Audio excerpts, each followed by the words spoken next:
Good afternoon. I'm Catherine Frank. I'm the Executive Director for the Osher Lifelong Learning Institute, OLLI, at UNC Asheville, which is the sponsor for today's event. And we are also a program that's designed to provide opportunities to thrive in life's second half through programs in lifelong learning, leadership, service, and research. I want to welcome you to our fourth webinar on racial disparity in our community. First, we have some housekeeping. Today's session is a webinar format, so as a participant, you won't be able to see yourself online or to speak to the group. You will be able to see and hear our panelists. If you have a question for our speakers, please click on the icon on your screen that says Q&A. Type your question and hit return to send it. We may not get to everything, but we will pass along any questions and post answers on our website at olliasheville.com. Today's program has been organized by OLLI at UNC Asheville's Inclusion Committee. The goal of the series is to raise awareness and to inspire personal engagement and advocacy to bring about a more equitable and inclusive community. Many thanks to Annie Houle and Sarah Reinke, members of OLLI's Inclusion Committee, for their thoughtful work to convene today's conversation.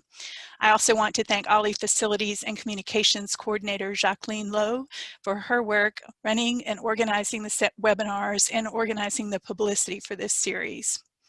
Our panelists today are Buffy Fowler, one of the 7 founding teachers for Francine Delaney New School for Children. She taught in 2nd through 6th grades for 10 years before becoming the operations coordinator at Francine Delaney. She has a Bachelor of Science and a Master of Arts in Education from Western Carolina University. She began her teaching career in 1994 with Asheville City Schools. She has also worked at Western Carolina University as a clinical faculty member teaching math and research methods. Jesse Pitt has been working with diverse groups of youth for 20 years. He started as an outdoor educator at the North Carolina Outward Bound School and then decided to move indoors and work as a school counselor. He is now in his 14th year as the 6th grade counselor at Asheville Middle School, which is definitely not as much fun without students in the building. Outside of school, Jesse facilitates workshops on the intersectionality of privilege and oppression, because he loves helping people engage in challenging and uncomfortable conversations, and he can't stop talking about these issues. Tsianina Tovar is an English learner instructional coach for Buncombe County Schools. She is a national board certified teacher, North Carolina global educator, and a Buncombe County Schools global ambassador. She has worked in education for the past 25 years in various roles as a K-12 ESL and K-12 Spanish teacher, and as a program coordinator for ESL, Title III federal programs, and Indian education, Title VII federal programs. She has spent her educational career promoting cultural awareness to encourage students to relate academic content to their cultural context, and supports teachers in cross-cultural communication and culturally responsive teaching. She has trained in language acquisition, teaching strategies to reach diverse populations, global education, the Latino and Native peoples' perspective in education, and culturally responsive pedagogy. Our moderator and also a panelist today is Nicole Cush, principal of the School of Inquiry and Life Science of Asheville, SILSA. She comes to SILSA from Green Hope High School in Wake County, North Carolina. As an assistant principal, she implemented behavior-based leadership development opportunities and created out-of-the-box systems of support for struggling students. Additionally, Ms. Cush coordinated and implemented curricular programming for the science, media technology, facilities, arts and career, and technical education departments. Before beginning her administrative roles, Ms. Cush was an English language arts and broadcasting teacher for 18 years. She earned a bachelor's degree in English with a minor in film and television and video production from Montclair State University, as well as her master's degree in visual arts from Rutgers University Mason Gross School of the Arts. She received her Master of School Administration from the University of North Carolina, Chapel Hill. Additionally, Principal Cush has a solid background in equity training, leadership development, recruitment, retention, and mediation, and uses her expertise to continue to move SILSA forward. Outside of school, she enjoys extensive community engagement, spending time with her daughter Kyrie, who recently graduated with her master's degree in music from the Berkeley School of Music in Valencia, Spain, and hiking with her dog Tinelli. I want to leave you with 2 insights that indicate why we are particularly grateful that Principal Cush is leading this conversation today, and that I think demonstrate why she is a leader in our education community. She says, "I'm not afraid to learn from my students. My mindset is rooted in building relationships and having clear and open communication. I'm committed to building leadership capacity within our students and staff. It all starts with a push for true, authentic mentorships." She also writes, "Equity is not just a box I check. It's something that has run through my blood since I was born. I'm not afraid to have uncomfortable conversations, especially if the result makes the community better for our students." Today's webinar is designed as a conversation among 4 educators in our community who have a wide range of experiences, but are all on the front line working with students. We have asked Principal Cush to moderate by introducing a series of questions, but we are grateful that she will contribute her insights and perspectives on the challenges in our schools and on the many people who are working to make the community better for our students. Principal Cush, welcome and thank you. Thank you so much for that beautiful introduction and those beautiful introductions for all of us. And thank you so much to the OLLI staff for hosting this event. And let's just dive in. But I just wanted to express gratitude to everyone for being here. And thank you panelists for being here. So we're going to go ahead and get started. And we want to talk about what the role is of the teacher, making sure that equity is achieved in the classroom.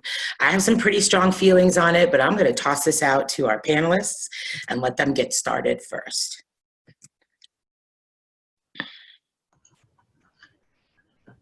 I think that even though we're talking of how it starts with the classroom teacher, you can't just think as shallow as starting in the classroom and then it's stopping there. Because we have to realize how important it is that we're thinking beyond the classroom and we're implementing these strategies into the school-wide and the system-wide policies and routines. I think we have to be knowledgeable about and admit the harm that an education system based on white supremacy has caused all races. As a white teacher, admitting my need to grow and my need to open up and learn about how so many systems in America are set up to support white Americans for success, that shows me that, one, we have to quit lying to our students about American history. We have to examine how American history is taught, whose perspective is it taught from, what resources are we using?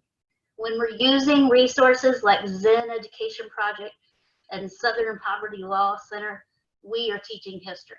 We are teaching American history. The other thing that just on a student level that I always think of that's really important is, of course, it's so important for each classroom teacher to connect directly with students, but to also look at each individual student in a way. When I was in my 3rd and 4th grade classroom, I had my 9-year-olds coming in, and you have to look at a 9-year-old. All 9-year-olds bring 9 years of life experience. And what the school system has done is in the past valued 9 years of white child experience, not 9 years of every child's experience.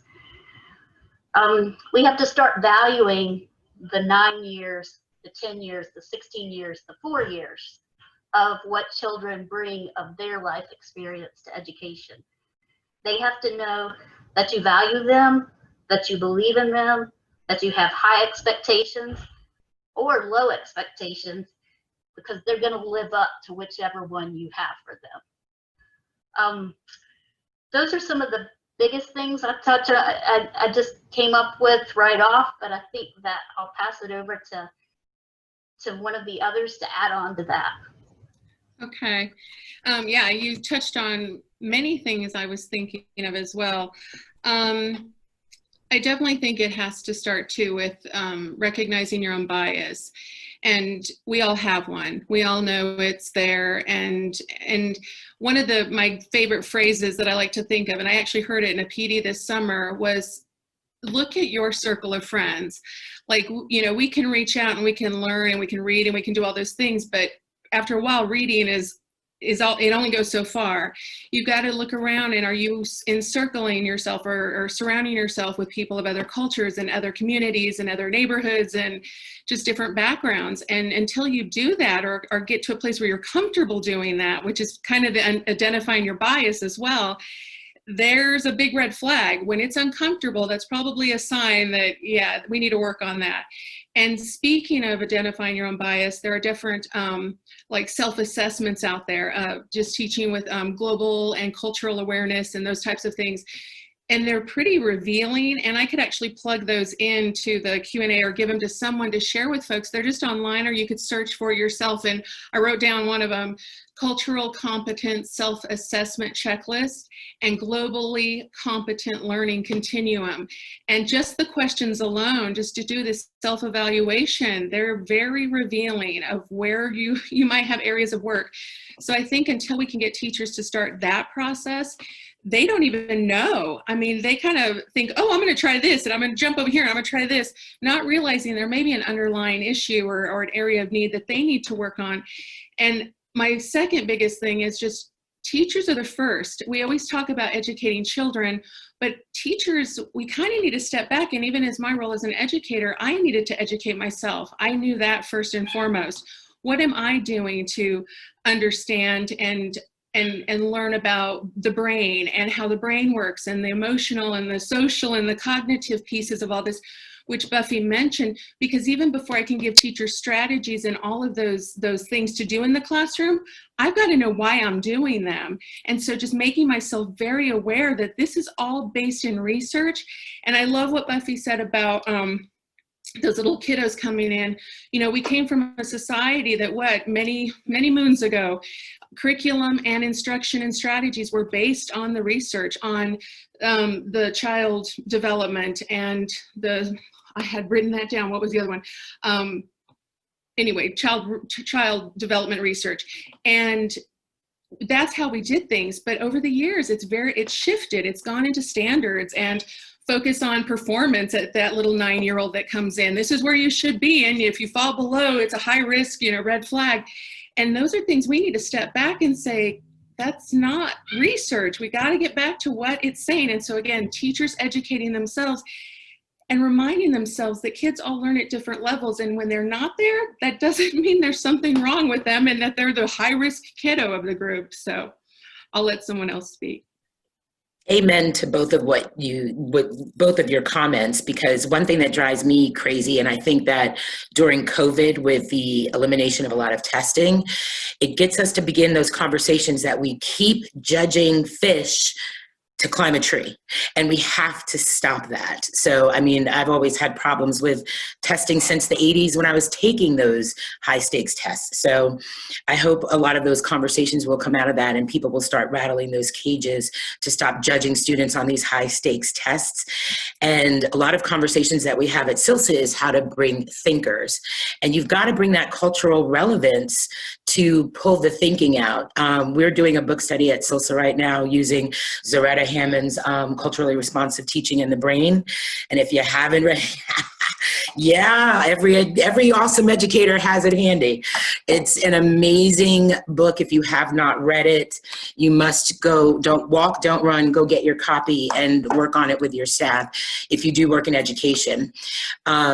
I think we had some technical difficulties with Jesse, so hopefully he will be back to join us. But I just want to wrap up what we talked about in terms of Buffy. Basically, what I heard you saying was hear them and see them when they come through. We have to hear their stories. We have to identify with those students. And you've got to recognize your own biases. I mean, that is so important, checking those biases at the door and identifying them. And yes, it looks like Jesse is back to join us. So Jesse, we need you to chime in on question number 1. We're still on question 1? Excellent. Yeah, we still are. There for a moment. It's the excitement of Brave New World of Technology.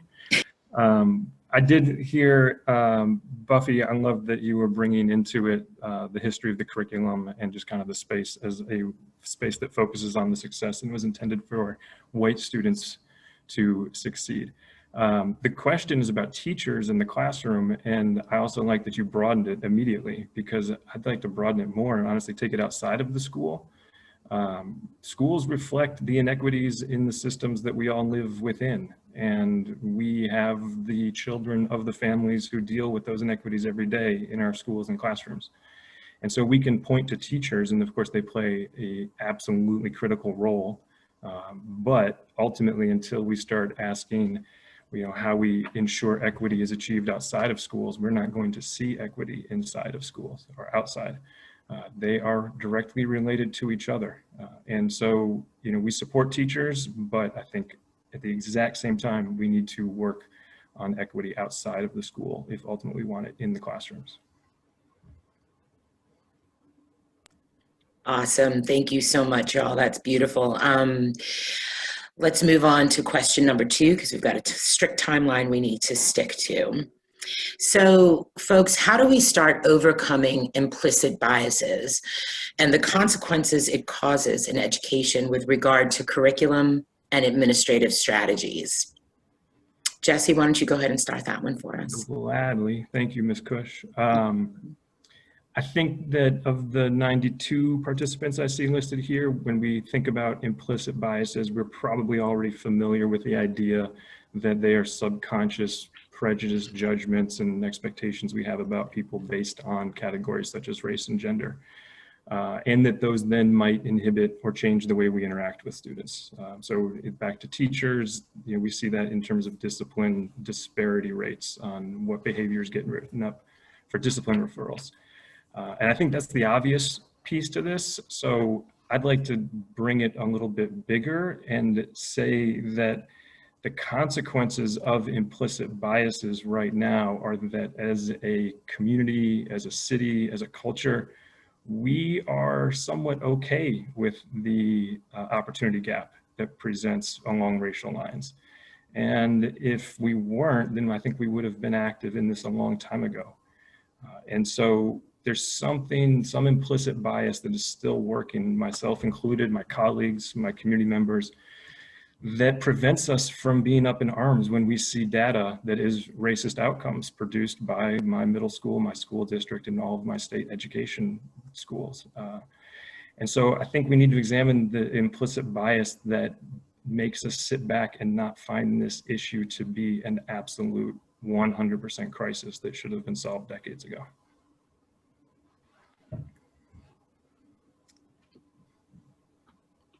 I'll jump in.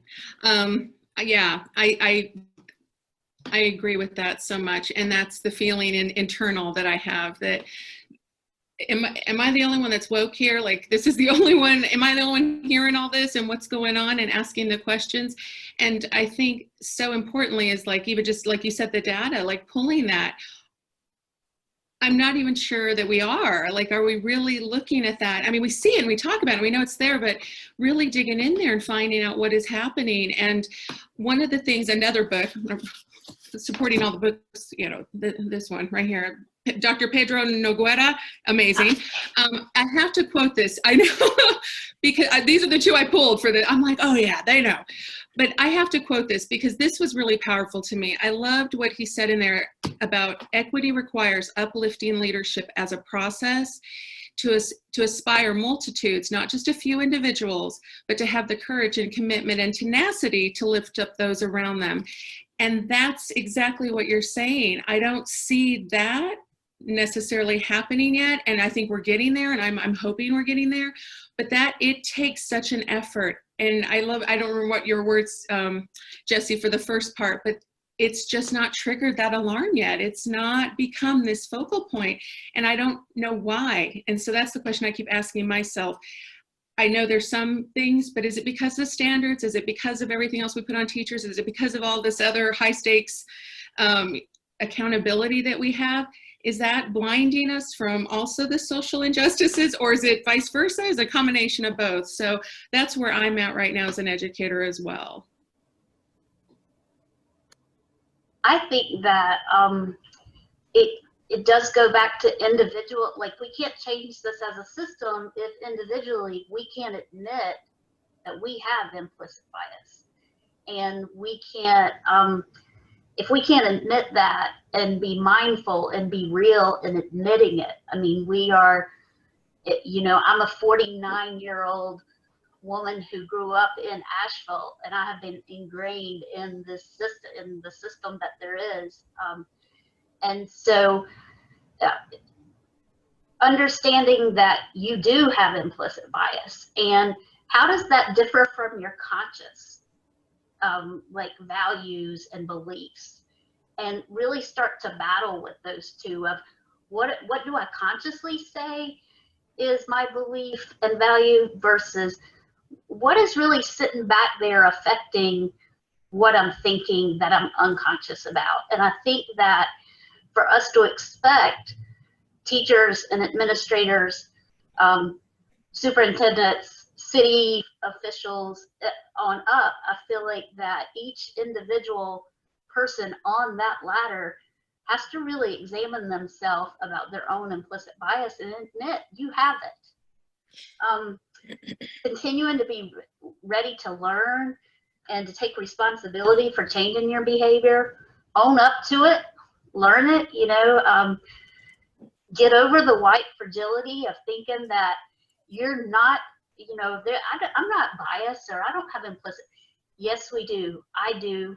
And I work to try to fix that. And if I can get over the sensitivity of thinking that I have to be right or I'm going to get my feelings hurt, you know, I need to suck it up and know that I have more to learn, because I was raised in this system that was based on white supremacy. And when so many people hear that word, they automatically think of, you know, active protest and Confederate flags, and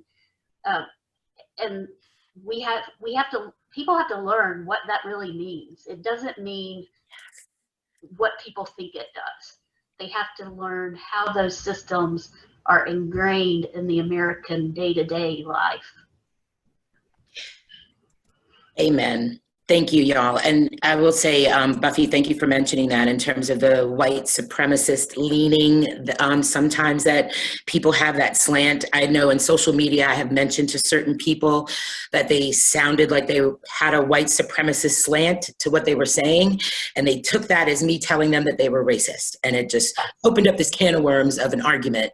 And just trying to get people to understand that. A couple of other things that I just wanted to touch upon that I heard you guys talk about was, one thing when we talk about data and what's reported to the state, interestingly enough, the state only wants to receive the discipline data, but they never want to receive the mental health data, which would tell a very different story if they included that. And when I first became a principal, I was astounded because, of course, in Asheville with our issues with the achievement gap, but you have to look at what's reported and what's recorded. And I also noticed how teachers responded differently to a mental health issue in a white student versus a mental health issue in a Black student. And it's often handled, the mental health issue with my Black students are typically handled as a discipline issue and not as a mental health issue. So we have to check our biases to be able to address that. And a lot of it just comes down to the old adage is students don't want to learn from teachers until they know that the teacher cares about them. And if that teacher was raised and programmed to believe that people that look like me are bad or just are less than, then that's white supremacist leaning that we've got to check ourselves at the door at. So thank you guys for saying that. Beautiful. Can I add something to this? Absolutely, What's going Jesse, on? go ahead. Another way, in addition to that, Ms. Cush, that I see it is, oh, I just lost my train of thought. It went from one ear out the other. Wait, what did you, what were you, You got to write it down. I know. Well, I think what we were I'll jump in on it and Go maybe for you'll it, Gina. remember. I'll come back. Okay. I wrote this down too, and I love this. I heard this recently again this summer, and it reminded me, and it's just an easy visual for people to go, gosh, I might do that, right? We all do this. But the Pygmalion effect, right? And in education, we call it the Rosenthal, that research study where it's how, what is it? The prophecy or research on perception or expectations affect how we treat people or how they perform. So, I mean, that is exactly right. And that, in a nutshell, I almost want to make a t-shirt, like just the Pygmalion, look it up. Because if we could just say that over, how much that affects kids and affects adults, affects me at my age. So yeah, Jesse, do you remember now? I did, thank you. Yes. Another way that the bias comes out is, if like particularly say in a mental health moment versus a discipline moment, is that one of the functions of white supremacy is that we see white people as individuals, whereas we see people of color as a member of the group. And so we're going to give that white individual the benefit of the doubt, basing on maybe their home life, or they didn't sleep so well, did they have breakfast? But then when a Black or brown student is exhibiting the same behaviors, particularly white teachers are going to be inclined to view that fitting into their biased view of Black and brown people that we've been conditioned to believe, which is that they are not acting correctly, or they're being too loud or too aggressive or angry. And then it's that rooted bias in terms of allowing one group to be individuals while the other is part of the group that results in wildly different disparities around discipline rates, out of school, in school suspension rates. We've done a lot of that here. We're still not getting it balanced out. And I constantly wonder, and I'm sorry, I don't know if anybody knows our rates off the top of their head. I don't know the rates. I just know that they're wildly disproportionate by race. They are. I constantly wonder, both with our educational outcomes and our discipline rates, what the response would be like if it was white kids. If we just switched those two categories. White kids were getting suspended out of school at extraordinary rates, and white kids were underperforming their potential at extraordinary rates. I wonder what the cultural and the city conversations would be. That's a powerful question, powerful thought. Anybody want to add to that? No? Okay, well, you guys just nailed it, but I will say one thing that somebody had mentioned to you when we were talking about leadership, and Tsianina, it may have been you, when we were talking about self-awareness with your leaders and making sure that they are checking their biases. We have seen too many stories in the news of leaders leading schools and leading districts where they are grossly biased and they're collecting fat checks, and it's got to stop. So thank you for mentioning that, y'all. Beautiful responses. So we're going to segue into the next question. What have you seen make progress towards racial equality or racial equity in your schools? So what have you seen make progress towards racial equity in your schools? Is that me? I think I'll start. All right. I'm going to speak more from an English language learner perspective. I think I just did a quick write-up for the state, and something that we were doing, and its correlation between the MTSS process and you know, the NC STAR and SIT team, you know, goals that you make for your school. And because of all of this, we'd identified the communication issue that had started coming up with our families that speak another language. So we targeted that. So this has actually helped us, if we're talking right now, this has helped us identify some issues, and they're so at the surface that it's just a great time to tackle them and address them and bring them up and include more voices on those. So I'm hoping that continues, but I know that we are working harder now to really have a two-way communication with families that speak another language at home, which before we always offer that. Buncombe County is amazing. They have a language service department, but it was usually just, you know, giving them the information. parents weren't always necessarily having someone they could call. So I'm really excited about that, the work that they've done in that department. And it makes me hopeful that we're doing a little bit more family outreach, which is, to me, the heart of all of this, is including those families in all of these conversations and finding out what those needs are. And this is one of them. I may have spoken too long on that, but it's also, Buncombe County has been working really hard, just even upping their instructional strategies and thinking of it more as just like an effect size by the work of John Hattie. And just, what are we training teachers on? Do we know that they can do it? How well are they doing it, to ensure that equity piece for kids and making them step outside of their comfort zone with these, strategies. So those things are happening. And the last one I was going to mention is vocabulary, stuff that teachers have been talking about, or ESL teachers have been talking about for years. Poverty kids come with that, word deficit. They don't have the vocabulary knowledge that other kids do, which just sets them back on everything, literacy in the beginning years. So even just the work in it, people really now talking about vocabulary, and we're like, yes, this is what we say. Because people always thought ESL teachers, right, we're in there just playing, Scrabble. No, that's not what vocabulary work is. It's important that kids are talking and excited about learning and have a reason to talk. So again, the things that I'm seeing are good, and we just got to keep the momentum. We got to keep going.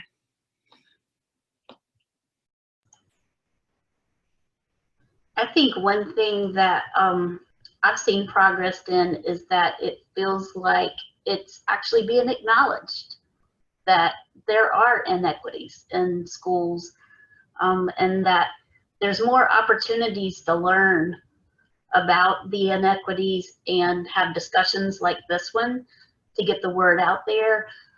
There's more opportunities to go out and for staff development and for human and personal development, like REI, and some great things to help you grow and to help you push your comfort zone and to get out of that comfort zone and realize how much faster you will grow if you get away from the need to be comfortable. Well said, Buffy. I think about it in two different kind of avenues. One is how I work with individual students, and then the other is how I work within the system. And I can work with individual students, Black and brown, low-income students who are subjected to racism and classism and systems all the time, and I support them. But I don't know that that actually increases equity in our school. I help them survive a racist system. But in order to actually increase equity, Paul Gorski, the author and researcher, is a big fan of saying you just have to find the racism and attack it. And so what are the practices that are causing the outcomes that are racist? What are our discipline practices? And so in case of Asheville Middle School, we've been moving towards a model of restorative justice and restorative practices over the last few years, which means that we move more towards accountability for students when they have misbehaviors and make poor choices, rather than discipline and consequences. Our aim is to keep students in school with us at all times, unless they are an acute safety risk to themselves or others. So disrespect, insubordination, all of that cannot get a student suspended out of school. We also, I think, are doing a pretty good job in terms of systems and curriculum. We teach the hard history. We started doing some of that last year. And so we teach that the first dozen presidents were slave owners. And we teach the real history of Thanksgiving.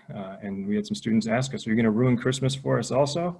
Which is feedback that they are getting real information, and students love it. Students love real conversations. Most of the time I find it's the grown-ups who are uncomfortable having them, feeling like we have to be the experts. We might say something wrong, and so we avoid them. And so elevating student voice is the last thing we do here, as much as we can, and we're getting better at it. And that's seeing what the students need, what works for them, what doesn't work for them, and making sure that we are running a school that is designed by student needs. Thank you, y'all. And it's so good to hear all the amazing things that are happening in our city and in our county. Elevating student voice is huge for me as a leader. I think even as a teacher, that was one of the keys to my success. I learned so much from my students because I taught broadcasting. So they would go home and figure out how to do things and then come back and teach me and other students, because I had a life and I couldn't be on the computer all night, but they would. And I think teachers that are afraid to learn from their students, that's where the power and control issues come in. And then that's where the implicit biases will begin to surface as well. So that is true. I will say over at SILSA and Asheville High, we've implemented some beautiful things this year. And what I'm seeing, first of all, in my 29-year career of education, we're finally able to talk about race, and we're not just talking about testing and flipping subgroups, but we're actually talking about people. And that, to me, is at the core of everything that we do. So what we are doing is also restorative practices. We're moving in that direction. I started implementing some of those last year in an attempt to minimize the suspensions, but I'm actually getting fully trained in restorative justice, which I'm so excited about finally. We've also brought Racial Equity Institute training, and I, as a principal, put my money behind it. I had my training in REI, Racial Equity Institute training, which Buffy mentioned earlier, is probably one of the best trainings that's out there because it does come from a historical perspective. So for anybody who hasn't had it, you need to get it. Racial Equity Institute training. I like to call that. I'm going to jump on that. I have to tell people that I think every human, or every American human, should take that course or whatever it was. That's how critical it is to being a human. Absolutely. It's the most effective training I've ever been a part of around racial equity. Yeah, so I have to say, I'm really glad to see that Asheville City Schools shifted some funds towards other initiatives, and myself and some other folks, we've been rattling cages, and they listened to us and they shifted those funds, and now we're getting teachers trained, and it's my goal to get every teacher trained, but you know, that's a lofty goal, but we're working on it. Also, we have been working in association with Asheville City Schools Foundation and Representative Greg Meyer, who has a wonderful racial equity collective, and we have a racial equity ambassador program that we just initiated at the high school and SILSA, and our students are being trained, and it's a collective group of students, so it's not just all Black students. It's it's an amazing swath of kids that have been nominated to be a part of this, and we just started our training yesterday, and to hear the conversations that they're having is phenomenal. But the goal is, once they're done with their training, is to be able to push in to the community and have crucial conversations with their teachers, train their teachers, which I'm a big fan of. Anybody who works for SILSA knows that when I have an issue that I need to be addressed, I have my kids come in and teach my teachers at staff meetings, and we need to hear their voice. We've got to hear their voice. So I think that's really important. The teacher training and having these crucial conversations, we have to have them, and we have to make sure that people deal with their white fragility. Buffy, you mentioned that, and we have to talk about Robin DiAngelo's book, White Fragility, when we're having these conversations. That's another book I don't have handy, but if you haven't read it, you need to, because the bottom line is some of the people who are having difficulty with these issues don't want to learn about these issues from people that look like me. They need to hear from people that look like them.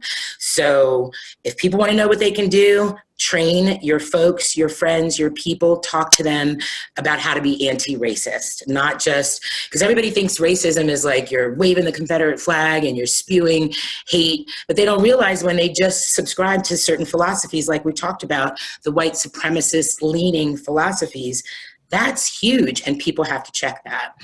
All right, so we're going to move on to our last question. How has your experience changed your role as an educator? And I'm just going to let whoever wants to dive in first dive in. All right, Jesse, you're unmuted, so you go unmuted, first. so I'll go. I was waiting for a second.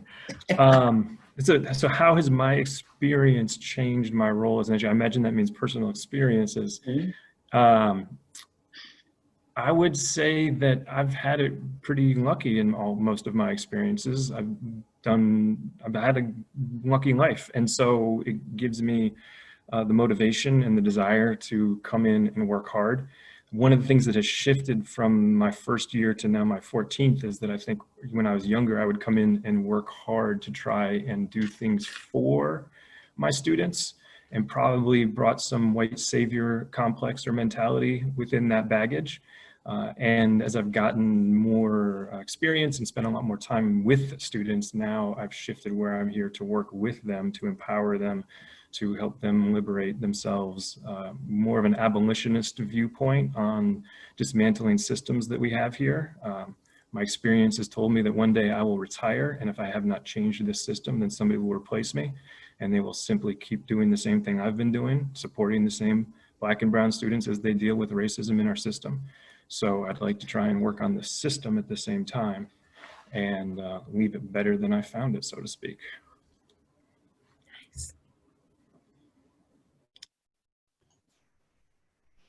I think that my experience as an educator has changed in that I think I went from being the knower of all knowledge to knowing my limitation in knowledge and how much I have to learn from the students, their families, how much I don't know, and the fact that it's okay to be wrong, and the fact that you have to go back and rethink something and really analyze your thinking on what's been ingrained in your head.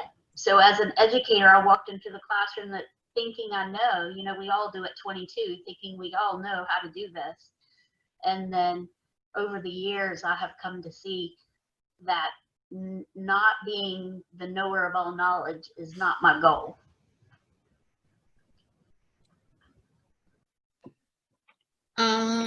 I'll go next, I guess. Can you ask it one more time? I'm struggling with this one. Absolutely. How has your experience changed your role as an educator? I think I came as a mid-career person into education. I never wanted to be a teacher. I really I wanted to work with people. I spoke Spanish. I was an anthropology major. And so I thought, I don't know where I'm going to go, but I'm going to work with people of other cultures. What changed for me was when I had kids, and I'm from a big city, and we moved here, and up to that point, it was a big city where we came from and very diverse. We didn't stand out, you know, we were the norm, and we came here and stood out in our neighborhood and in all aspects. And it was rough. It was rough for me to see that. My children are darker than me, and they experienced a lot, and that just floored me. And I have 4 children, so again, I'm taking a totally different angle on this, but I had 4 children, and they were all different in every way. You know, there were the AIG, I have an EC son who's getting ready to graduate this year, my baby, and I have had to battle. I've had to battle some school districts, and I always say that, and I don't want to toot my own horn, but I worked really hard because of my background to be this great teacher that got this stuff, because that was just how I grew up. I'm Native American. Anyway, I grew up with Chicanos. I'm comfortable in this realm. And it was really hard. And so I just thought that what I was doing for my kids, people were doing for what I was doing for my students, people were doing for my kids. And when I saw that wasn't happening, that really even fired me up more and made me work harder for myself and my kids. So I had to be an advocate, and, you know, I was doing it for everybody. So it's just this internal thing that I seem to work and I bring home, and it's at home with me. So I think that my kids and their experience in schools have influenced me heavily in how I view education for all. Thank you guys so much. I want to just look in the chat box because I noticed there was a question from the lovely Miss Betty Council. Hey, Miss Betty. One of the things that she did ask, and I think we kind of covered it, one of the first questions she asked was, how do we stop talking and having conversations about implicit bias and other topics about racial inequities and actually doing something about it? I think, Miss Betty, our hands have been tied in a school system for a long time. I'm telling you, when I was an AP in Wake County, County, like literally I had a supervisor, and you know, I was in an AP, and you have to follow what the principal does, and of course it's top down, and we were not allowed to talk because they were uncomfortable talking about Black children and brown children unless it was in subgroup and testing data. But now we have moved past that, and I think with more of the REI trainings, with those restorative justice trainings, and you did also ask the question, Miss Betty, about parents. Lady, I'm getting my training this month, and you better believe it's a train-the-trainer model. I will be doing something at SILSA to make sure that it's open to my parents. So that's happening. I can speak for myself that I will intend to be doing that for SILSA parents, but I'll be doing it for, you know me, I'm all about everybody at the high school. So we're all a big Cougar family. So it's not just exclusive to SILSA parents, but we definitely will be putting something into play about that. But we have to get our staff trained first. It's going to be me, my mental health counselor, and my regular counselor. So we're working on it, lady. Just please be patient with us. Another question that came up is about recruitment of Black staff in Asheville.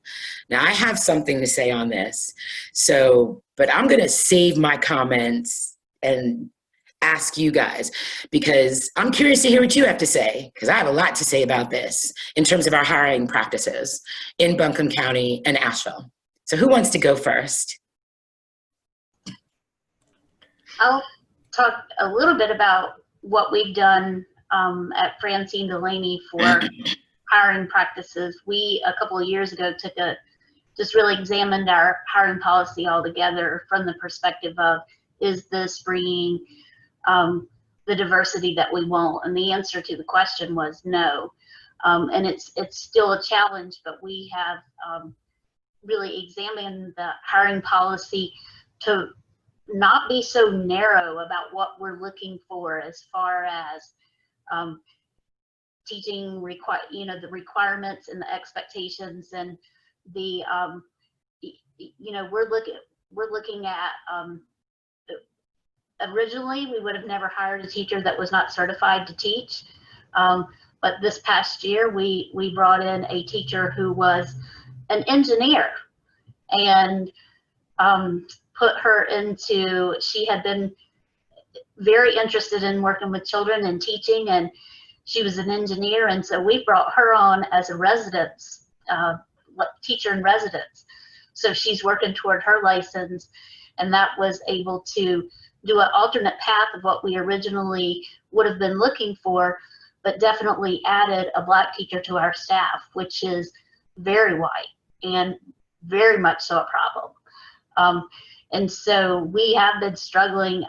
The second piece of that, I think that if our city and our community was better to people of color, we might have a better opportunity of drawing teachers of color to our community. I agree with you, Buffy. There's a sticker I've seen around town. I don't know if anybody else has seen it, but it says, it's tongue-in-cheek, and it says, "Beautiful Asheville, where we care more about the hues of brown beers than the health of brown kids."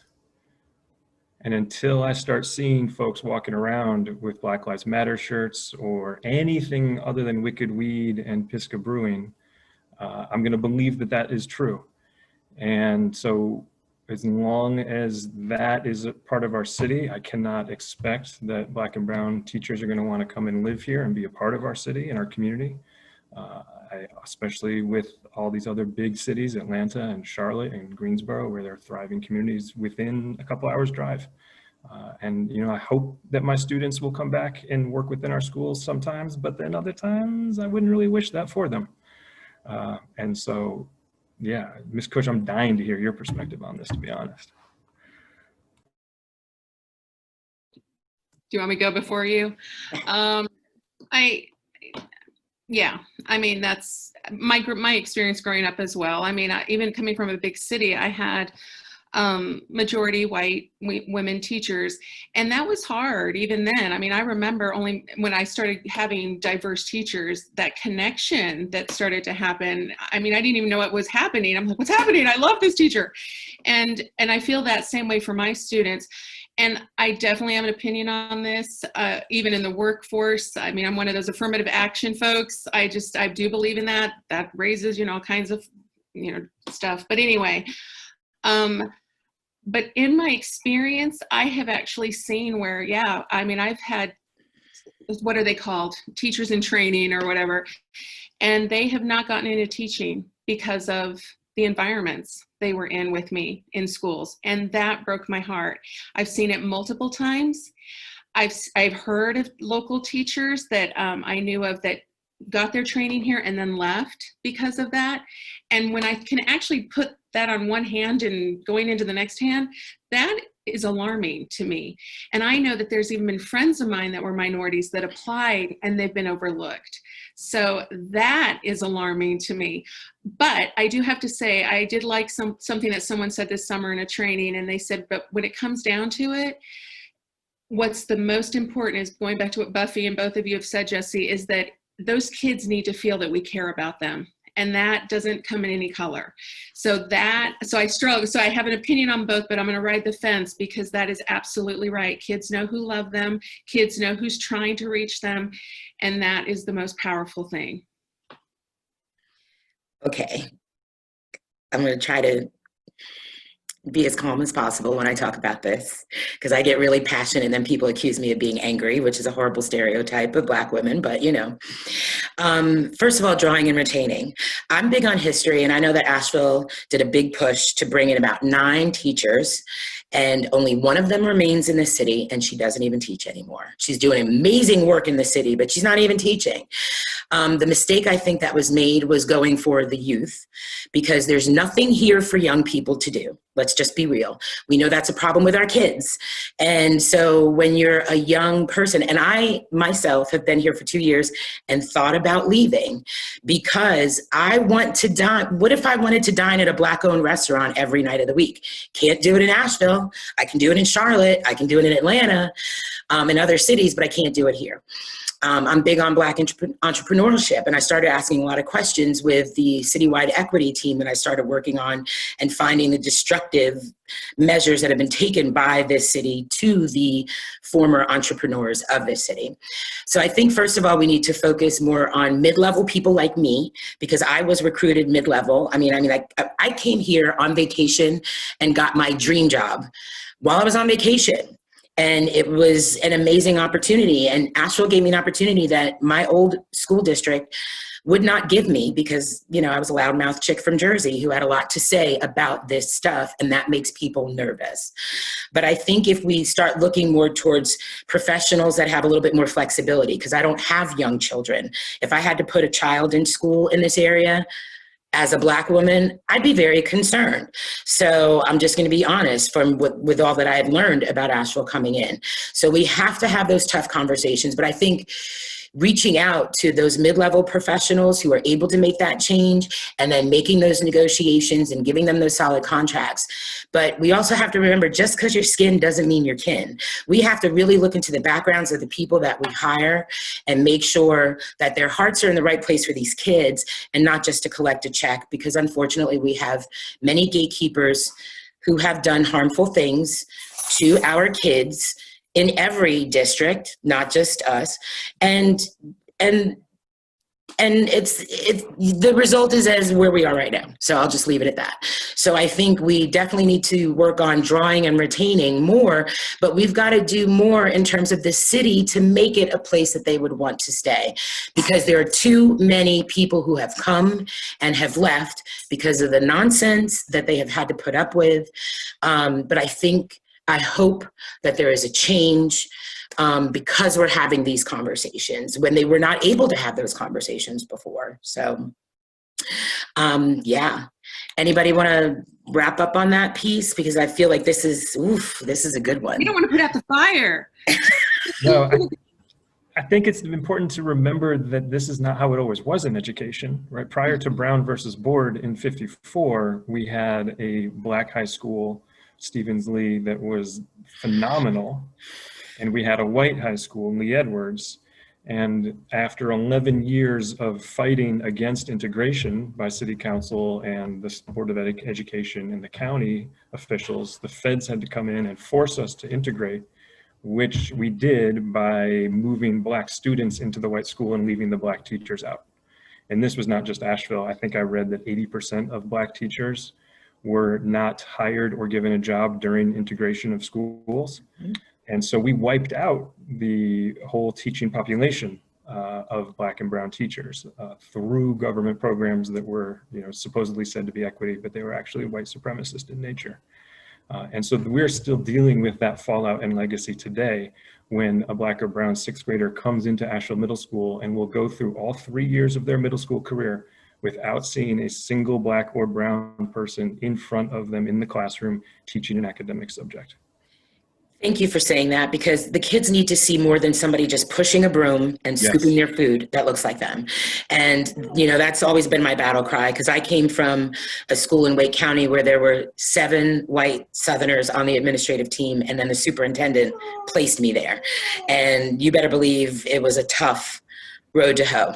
But, we have to have these conversations. And I will say that I believe that we have to look at our hiring practices ourselves, but I can only control my own little world at SILSA. And it's hard because even with teaching, a lot of Black teachers are not even applying because they feel that they're not going to get the support. And same thing with administration. So I get it. We have to do better, but we're having the conversations. And I think if the staff demands more and we rattle the cages, that will hopefully bring about the change. So, and I think this is the best place to start right here, having these kinds of conversations with you brilliant minds. And I just thank you guys so much for giving me the opportunity to guide this conversation and put my 2 cents in. And thank you, because I've learned so much from all of you today about Francine Delaney, because I get a lot of Delaney. I've got some wonderful kids from Francine Delaney at SILSA. And having the opportunity to learn more about my feeder, Asheville Middle. Jesse, thank you. And Tsianina, I'm sorry if I'm saying your name wrong, forgive me. Ms. Tovar, how's that? Okay.